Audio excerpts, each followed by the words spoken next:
Karakoram highway గురించి మీకు తెలుసా? ప్రపంచంలో మనకి 7 వింతలు అని తెలుసు.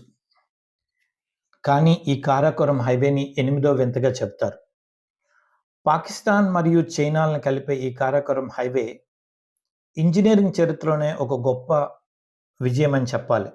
ఈ హైవే కుంజరాబ్ పాస్ ద్వారా 2 దేశాలని కలుపుతుందనమాట.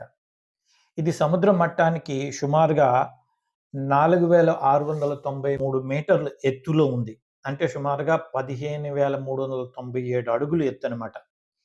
1959లో దీని నిర్మాణం ప్రారంభించబడింది.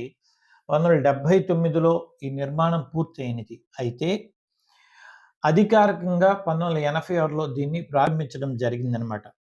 మొత్తం ఈ రోడ్డు సుమారుగా 8,000 మైళ్ళు అంటే 1,300 కిలోమీటర్ల పొడవు కలిగినటువంటి ఈ కారాకోరం హైవే ప్రపంచంలోనే అత్యంత కఠినమైనటువంటి భూభాగాలను దాటుతూ ఒక అద్భుతమైనటువంటి ప్రయాణం అని చెప్పాలి.